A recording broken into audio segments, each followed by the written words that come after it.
So 99% of agency owners, they're trying to sign clients, they're trying to scale up, but they're in a situation where they're watching all these YouTube videos, they're trying to figure things out themselves. They're testing all these scripts, cold email, LinkedIn, all these different things, thinking that it's going to solve their problem, right? They try to use free information. They may even be joining courses, but it's still not working. They're still not able to add the extra 10, 20, 30, 40, 50, even 100K per month. But they're just not able to figure it out. And it's just because they're missing the new things required to scale up in 2024 if you're running an agency, if you're running an SMA or any similar business model. And then on the other hand, you have the 1% of agency owners who realize that people have already figured out what they want to do. Right? They just need to follow the proven steps that people have already done in order to go from 0 to 50 to 100 to 200K per month. And they just have an easier time running their business because they're not trying to figure things out. They're just modeling what's already working. All they have to focus on doing is just implementing what's already proven to work as fast as humanly possible. So this video now isn't going to be some, 5 money habits that's going to help you save a couple $100 per month. It's going to be the concrete steps that I took to go from 0 to 50K a month with 2 SMMAs. So if you're trying to scale up faster, or if you're struggling right now, you're facing any problems, then this video is going to share exactly what you need in terms of the new methods of scaling in 2024. So the first point and the biggest mistake that I made when I was first starting out with my agency, this is when I was running a lead generation agency, helping marketing agencies to get more clients, was taking on 5 clients when I first started out. So when I was first trying to sign clients, it was such a struggle, right? I didn't know how to do it. I was sending all these messages. I would land in people's inboxes, but then they were like, how are you different from everyone else? It was just terrible. But eventually I signed my first client and I pretty much figured out how to do it, right? I figured out that I needed a good offer. I needed a way to get in front of the right people at scale. So what ended up happening was I signed this one client, but then I signed another 4 within the next couple of weeks, because I knew how to do it and I thought, the best thing to do is just sign as many clients as possible and then I'll be good. But what I realized was when I signed 5 clients at once, it just split my attention between all of them. So at this point, I was still doing everything myself. And because of that, as you can imagine, you'll wake up one day and then it's like, oh man, what does this client need? What does this client need? And it's just all over the place. So you'll be working and then you realize, oh, I need to do this other thing. I need to do this other thing. And you're just feeling scattered all the time. So because of that, the results weren't as good as it could be. So, I'd open Slack. Slack is where we communicate with our clients. You might be using, WhatsApp, Facebook Messenger, anything else. But I wouldn't even want to open Slack because it's like, you just have that knot in your chest. It's like, oh, are these clients are they going to be upset with me? Are they going to send some angry message? Are they going to ask for a refund? So every day is like, you're working all day and then you don't want to open Slack. You don't want to talk to your clients because it's just going to be bad news.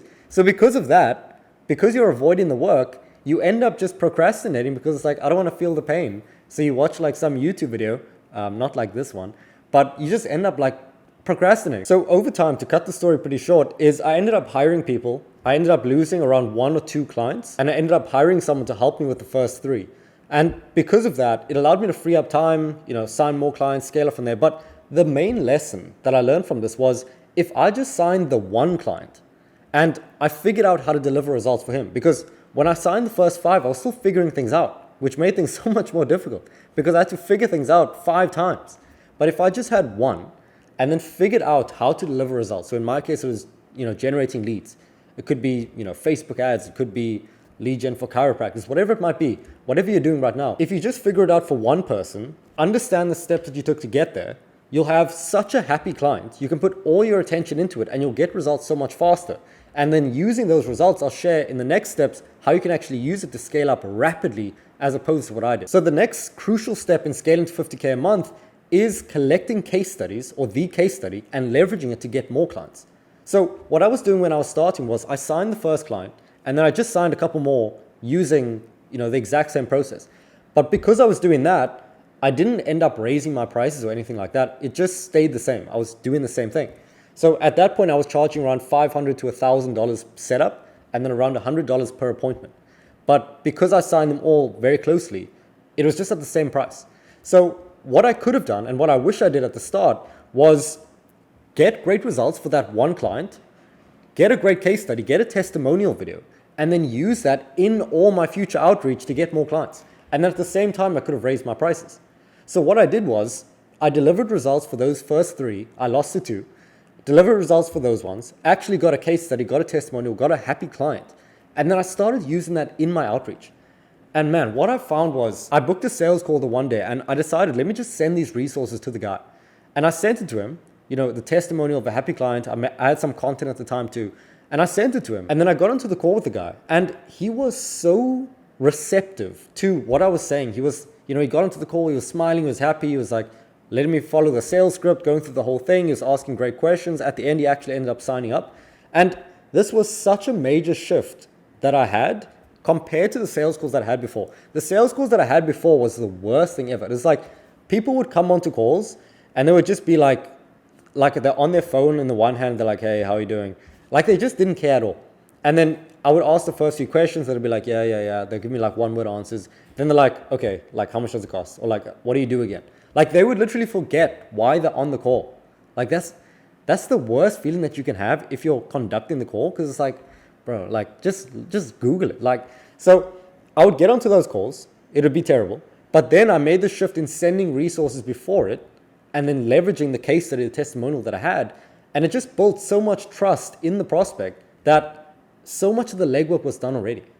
And this was when I realized, look, I should have been doing this such a long time ago, right? I should have been collecting these case studies and using it. So what I would have done differently if you wanted to scale up rapidly was work with one client, get a great case study, and then use that in every single sales interaction that you have. So then going on to that point, into the third step, the next thing that I would have done is once I got results for that one client, I would have documented the entire process that I did to actually get out of it. And I first realized this when I was doing inbox management for my own agency now. Now, inbox management is simply, I'm sending cold emails, and then when someone replies positively, I reply to that one to get them onto a call. So it's having like a brief conversation and then getting them onto an actual booking, an actual sales call. So I used to do this all myself when I was running the agency, when I was doing this for clients, when I was doing this for myself, and I was managing like 5 to 10 at a time. And it took a lot of time.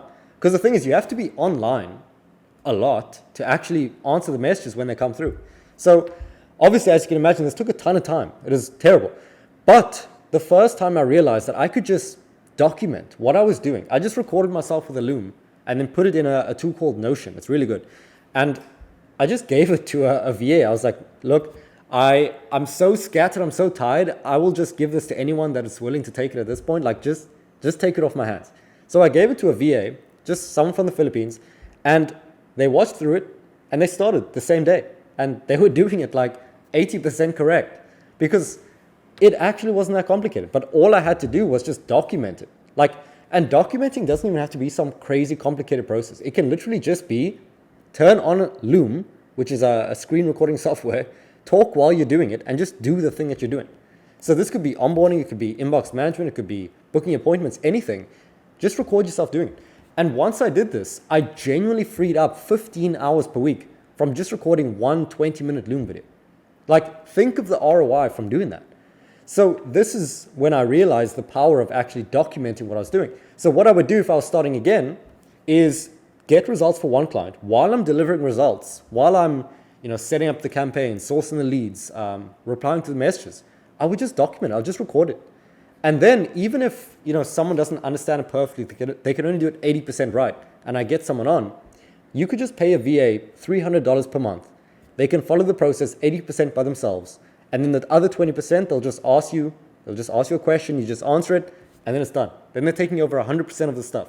So what I could have done is delivered results for the one, got the case study, used that to raise my prices, get more clients, and have a VA do the actual delivery for me, right? That's so much more leverage than what I was doing originally. So going on to that, in step 4, it would be in replicating what I was doing. So what this basically means is, instead of me doing all the delivery, I would just focus on getting new clients in. Because I documented the actual delivery process, someone else follows it. And then I just focus on signing the clients on. It gets provided to my team member. They take care of it, at least 80% of the delivery. And so I'm saving 20 hours per week, 80 hours per month, and I can just put all that time into acquisition. So I can just focus on getting more people in, and then they deliver. So essentially, like if you think about it in this sense, I'm paying $300, and let's say I was charging $2,000 a month for my service.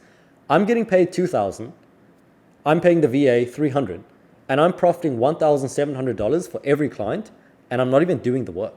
Like, There's more things to it than that, like software costs, advertising, all that. But simply put, like that is what it is. It's just an arbitrage of value. So I genuinely could have done this at my first 1 to 3 clients, but I made the big mistake of waiting till I had like 20 to actually start getting myself out. So if you are starting now and you have, let's say 5 clients, 3 clients even, you can just start getting yourself out of most of it. And the fifth step is actually investing in acquisition. So there was a time where I had a sales call with a prospect and I closed them like very easily.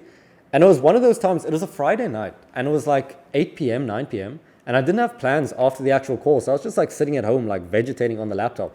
And it's one of those nights where it's like, I'm just going on like the Apple website, just like looking at iPhones and watches and all that stuff.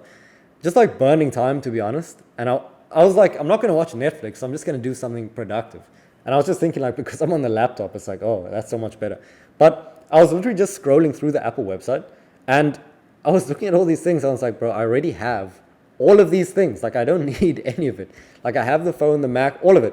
So I was thinking, like, what if I just put this $500, this $1,000, because I closed the client for like $3K upfront. So what if I just put this $3,000 into like more emails or like more acquisition? And then I realized, look, right now I'm paying like $500 a month to run my cold email system. It's booking around 50 meetings a month. And this is what we provide for our clients in our program now. But if I'm paying $500 to get 50 bookings, what if I paid $1,000 to get 100 bookings? You know, like that's how I was thinking about it.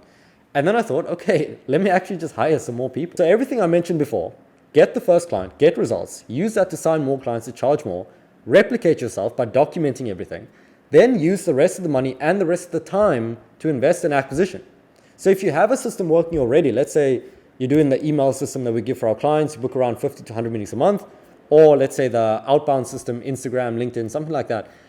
You could just spend to get more of that. Like if you have 5 Instagram accounts, you can just get 10.